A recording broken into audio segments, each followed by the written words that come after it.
Bonsoir à chacune et à chacun. Je suis très heureux de vous retrouver pour notre temps de partage biblique où nous allons ce soir encore nous retrouver dans la présence du Seigneur. Alors prions un instant et ouvrons la parole de Dieu ensuite dans l'évangile de Matthieu. Seigneur, merci parce que tu es là.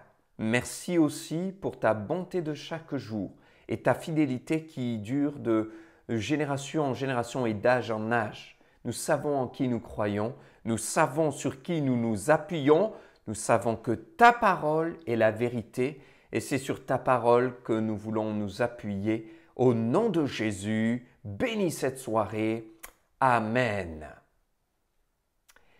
C'est donc dans l'évangile de Matthieu au chapitre 14 que je vous invite à venir avec moi pour aller plus loin dans le partage que nous avions déjà eu il y a quelque temps concernant les disciples dans la barque qui ont été éprouvés alors que les vents étaient contraires et que Jésus les avait obligés à monter dans la barque.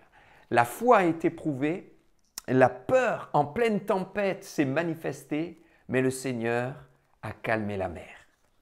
Matthieu chapitre 14, verset 22. Aussitôt après, Jésus obligea les disciples à monter dans la barque et à passer avant lui de l'autre côté pendant qu'il renverrait la foule. Quand il l'eut renvoyé, il monta sur la montagne pour prier à l'écart. Et, comme le soir était venu, il était là, seul. La barque, déjà au milieu de la mer, était battue par les flots, car le vent était contraire. À la 4e veille de la nuit, Jésus alla vers eux, marchant sur la mer. Et quand les disciples le virent marcher sur la mer, ils furent troublés et dirent « C'est un fantôme !» Et dans leur frayeur, ils poussèrent des cris. Jésus leur dit aussitôt « Rassurez-vous, c'est moi, n'ayez pas peur. » Pierre lui répondit « Seigneur, si c'est toi, ordonne que j'aille vers toi sur les eaux. » Et il dit « Viens !» Pierre sortit de la barque et marcha sur les eaux pour aller vers Jésus. Mais, voyant que le vent était fort, il eut peur et il commençait à enfoncer. Il s'écria « Seigneur, sauve-moi !» Aussitôt, Jésus étendit la main, le saisit et lui dit « Homme de peu de foi, pourquoi as-tu douté ?» Et ils montèrent dans la barque et le vent cessa. Ceux qui étaient dans la barque vinrent adorer Jésus et dire « Tu es véritablement le Fils de Dieu. Amen. » Dans ce texte, nous voyons combien le Seigneur manifeste sa puissance, son autorité sur les vents, sur la mer et sur les tempêtes. Et il est bon de lui faire confiance, de marcher par la foi et de laisser le Seigneur et le Saint-Esprit faire grandir notre foi pour qu'elle soit affermie et que la peur ne gagne pas même en pleine tempête. Il y a donc un mot sur lequel je voudrais m'arrêter ce soir avec vous, c'est « aussitôt » avec cette conclusion. Aussitôt après, Jésus a obligé les disciples à monter dans la barque. Aussitôt après quoi? Eh bien après ce que nous avions déjà vu, c'est-à-dire le contexte événementiel ou la tempête de Jésus lui-même. C'est-à-dire eh bien, Jésus en pleine tempête, tempête par rapport aux besoins, par rapport aux difficultés autour de lui, par rapport à son besoin de se retrouver seul. Mais Jésus a surmonté la tempête et ensuite il nous invite à nous à traverser notre tempête, à monter dans la barque et à faire grandir notre foi. Alors aussitôt après avoir multiplié les pains et les poissons pour une foule qui était affamée, eh bien Jésus oblige les disciples à monter dans la barque. C'est là que, montant dans la barque et traversant la mer, ils vont être éprouvés, les vents étaient contraires et à 3 heures du matin, Jésus les rejoint alors qu'il priait sur la montagne pour eux. Et là, ils vont être effrayés, ils vont croire que c'est un fantôme et crier au fantôme.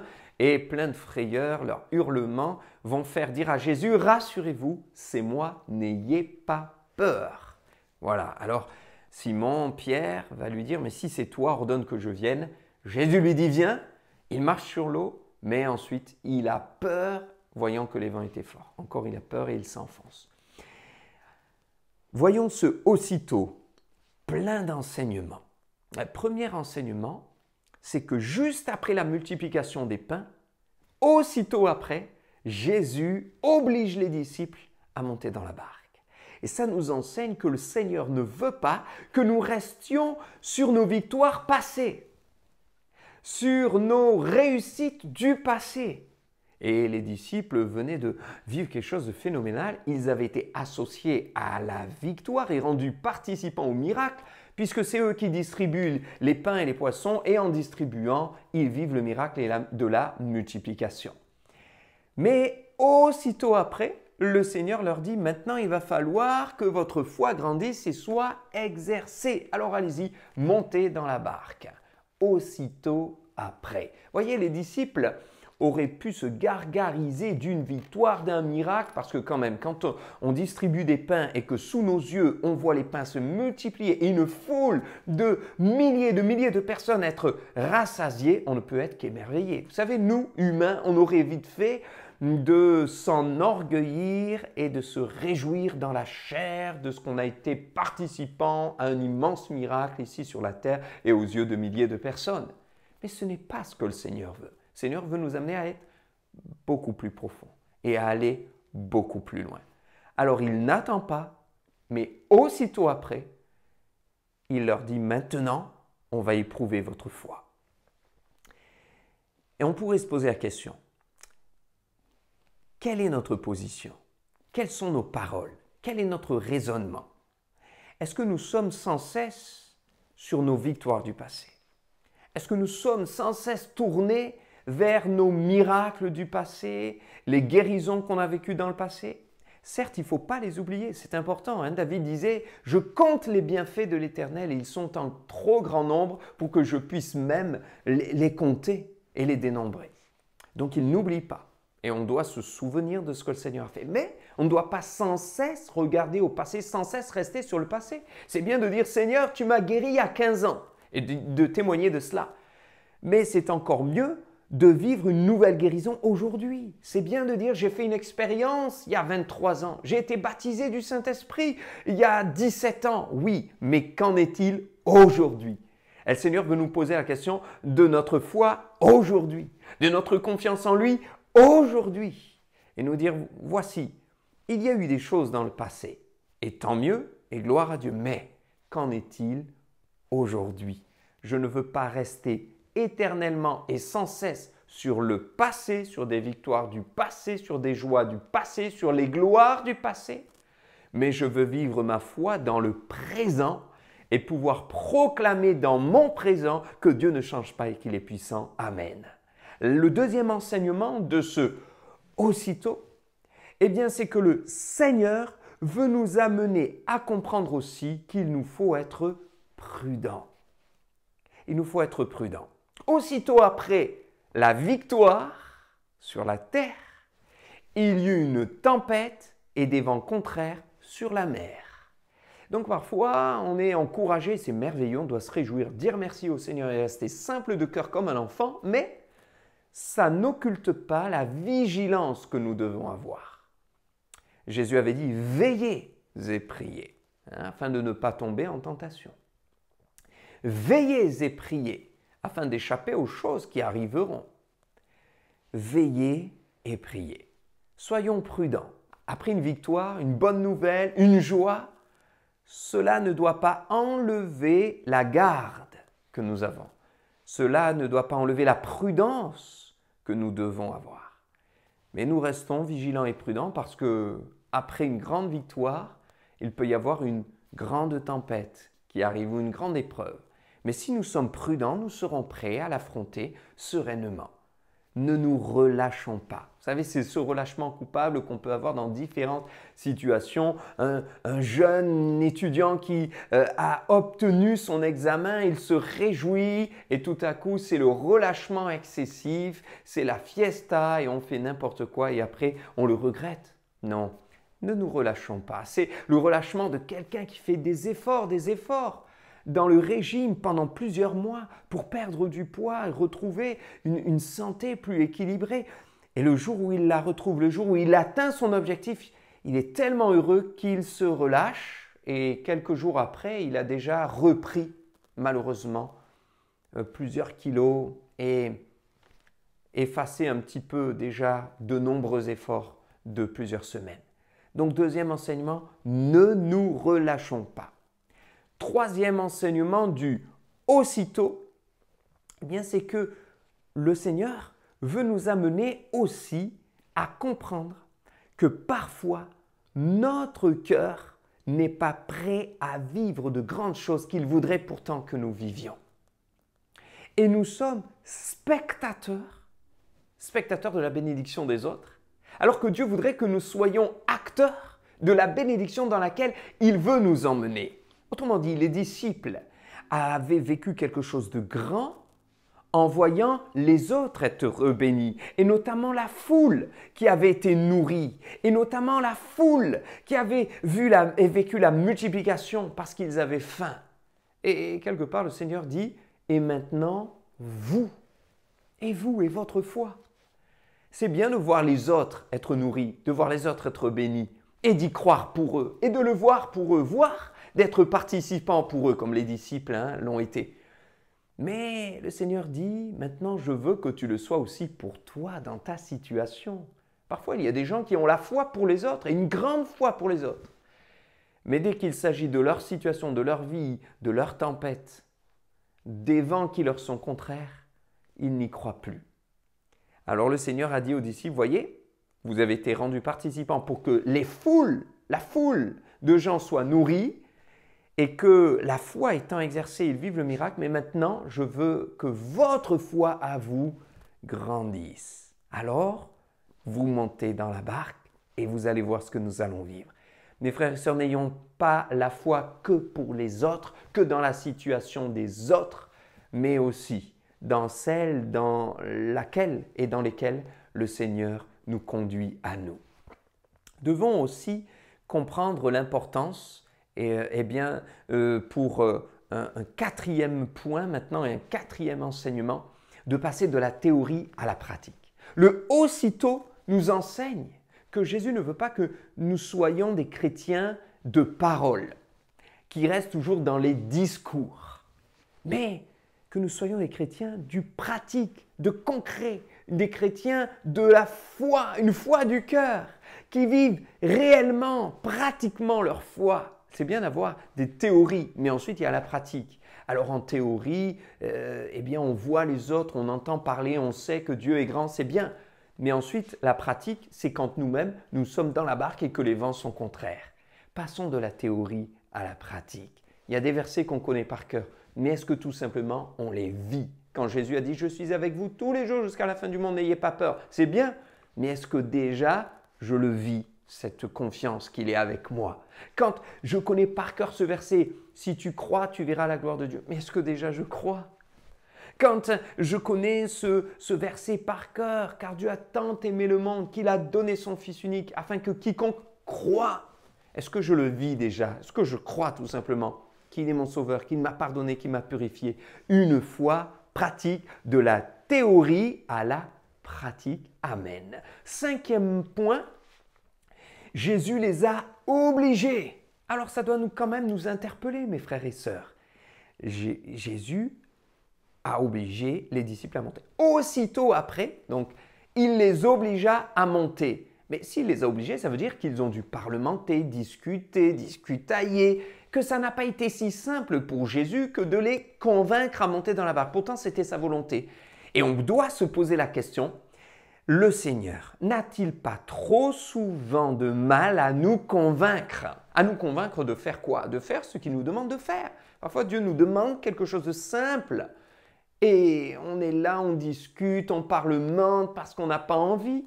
Et vous allez me dire, oui, mais moi, je n'entends pas la voix de Dieu, je ne sais pas ce qu'il me demande. Mais parfois, il suffit de lire simplement les Écritures. Jésus a dit, vous êtes la lumière du monde, que votre lumière brille.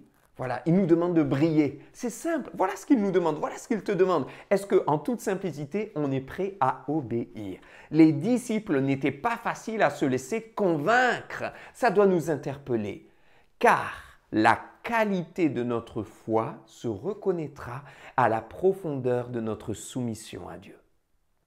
La qualité de notre foi se verra à la profondeur de notre obéissance au Seigneur. Le Seigneur nous dit, sommes-nous prêts à dire « Ok Seigneur, j'y vais ». Le Seigneur nous dit « Montez dans la barque ». Est-ce que nous prenons du temps à discuter, à nous justifier ou est-ce que nous le faisons? Même s'il nous semble que c'est tard, que c'est la nuit, que ce n'est pas le moment, qu'il y a un peu de vent, que nous on connaît les situations. Mais Seigneur, est-ce que tu ne crois pas que tu te trompes? Non. Ayons un cœur simple, un cœur d'enfant, un cœur spontané, un cœur obéissant. Le 6e point, eh bien, c'est que le Seigneur Jésus nous enseigne que parfois, nous avons une attitude qui ne prouve pas notre foi alors que nous proclamons nous-mêmes notre foi.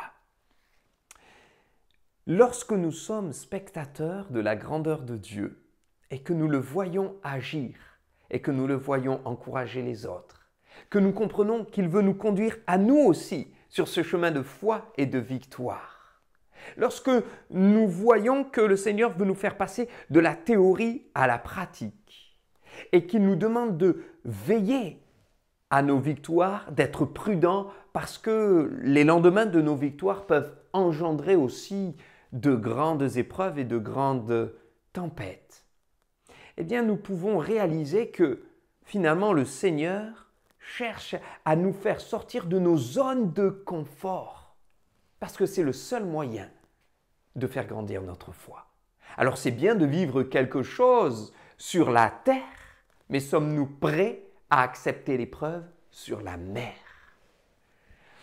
Parfois, on est plus à l'aise quand les pieds touchent le sol, on a nos repères, on s'accroche, on s'agrippe partout. C'est bon, j'ai les pieds sur terre. Puis tout à coup, Dieu nous dit, tu vas sortir de ta zone de confort. Alors, je ne sais pas si vous le vivez, mais dans le confinement, le Seigneur peut nous sortir de notre zone de confort. Et au niveau professionnel, ça change, au niveau familial, au niveau du rythme, au niveau de l'avenir, il y a des incertitudes, des points d'interrogation. Mais ce n'est pas pour nous faire du mal, c'est pour faire grandir notre foi.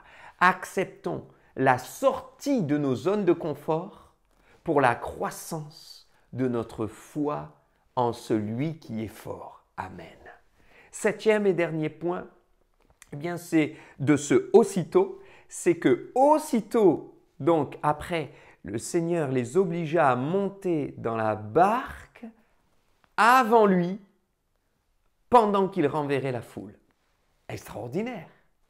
Avant lui, pendant qu'il renverrait la foule.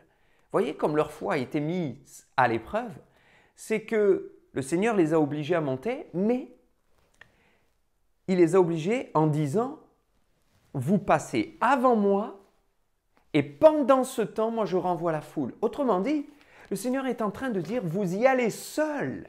Et en plus de cela, pas la peine de m'appeler, je serai occupé à renvoyer la foule.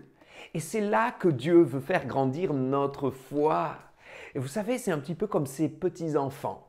Lorsqu'ils sont tout petits, qu'ils jouent dans le parc, que vous les regardez, que vous les surveillez, que font les enfants? Vous remarquerez, vous qui l'avez vécu, qui avez eu des enfants ou des petits-enfants ou qui en avez, eh bien, vous remarquerez que les enfants, toutes les 3 secondes, tournent la tête et ils vérifient, est-ce que papa et maman sont bien là? Est-ce qu'ils sont encore là? Ils ont besoin d'être rassurés, ils ont besoin d'être sécurisés. Le regard des parents, la présence en proximité les rassure. Pourquoi? Parce que c'est un âge où ils ont besoin d'être sécurisés, rassurés par la présence visible du père et de la mère. Parce que ce n'est pas parce qu'ils ne voient pas les parents que les parents ne sont pas là. Donc les enfants, à cet âge-là, ont besoin encore de ce repère visuel. Et pourtant, parfois, ils ne voient plus les parents, mais les parents sont bien là à les regarder. Et voyez, spirituellement, c'est la même chose. Parce que comment est-ce qu'on reconnaît qu'un enfant a grandi? Eh bien, il n'a plus besoin du regard constant et permanent de ses parents.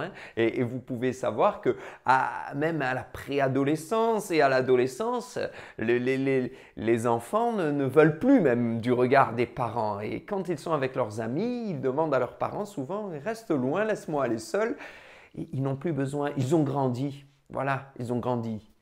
Et quand on grandit dans la foi, eh bien, on doit accepter que le Seigneur nous dise « Maintenant, tu y vas et tu y vas seul ». Mais Seigneur, j'ai besoin de repères, j'ai besoin de toi, j'ai besoin de toutes mes zones de confort. Le Seigneur dit non, vas-y, comme il a dit aux disciples, allez-y, montez dans la barque, sans moi, vous y allez seul et en plus, moi je suis occupé ailleurs. Est-ce à dire que le Seigneur n'est pas avec nous? Est-ce à dire que le Saint-Esprit ne nous accompagne pas? Si, il nous accompagne, rassurez-vous. Mais justement, il a dit le Saint-Esprit est en vous. Donc, grandissez dans la foi. Et le meilleur moyen de grandir, c'est d'accepter d'obéir à la mission que le Seigneur nous demande lorsqu'il nous parle. Comme lorsqu'il a parlé aux disciples et qu'il leur a dit « Allez-y, montez dans la barque ». Et peut-être eux avaient besoin de sécurité. Et parfois on dit « Seigneur, je veux bien y aller, mais j'ai besoin d'un signe. J'ai besoin d'une vision. Je veux un songe, je veux un rêve. » Et le Seigneur dit « Vas-y, tu n'auras que ma parole. Et je ne te demande que ton obéissance. » C'est là que l'on mesure la maturité spirituelle et la foi qui a grandi. On n'a plus besoin de demander sans cesse des signes, de chercher à avoir des rêves, des songes, pour savoir la volonté de Dieu, pour aller à droite ou à gauche. Non, sur ta parole, Seigneur, j'irai. Ta parole me suffit. Ta parole est mon appui. Voilà ce que disait David. Je m'appuie sur ta parole. Jean chapitre 1, au commencement était la parole. Et la parole était Dieu et la parole était avec Dieu. Et Genèse chapitre 1, verset 1, au commencement, la parole toujours. Jean chapitre 17, ta parole est la vérité. Pierre qui dit dans Luc chapitre 5, sur ta parole, je jetterai le filet. Mes frères et sœurs, voilà ce que le Seigneur nous demande. Grandir dans la foi nécessite juste de lui faire confiance et de dire « Seigneur, tu l'as dit, alors je m'appuie sur ta parole. Je ne veux plus demander sans cesse des sécurités qui prouvent mon immaturité. Je veux des signes, je veux des confirmations, je veux des rêves, je veux des sons, je veux ceci, je veux cela. » Non, sur ta parole, c'est bien plus grand. Pourquoi? Parce que la parole, c'est lui-même. Jésus est la parole, il est la parole faite chair. Si donc je m'appuie sur la parole, je m'appuie sur lui. Je m'appuie sur toi. Mon seul abri, c'est toi. Toujours mon cœur te chantera, car tu me délivres et chaque fois que j'ai peur, je m'appuie sur toi. Amen. Que le Seigneur vous bénisse abondamment. Nous voulons nous appuyer sur toi, Seigneur, et compter sur ta fidélité. Nul n'est semblable à toi. Tu es merveilleux. Et nous choisissons ce soir de dire « Je m'appuie sur toi ».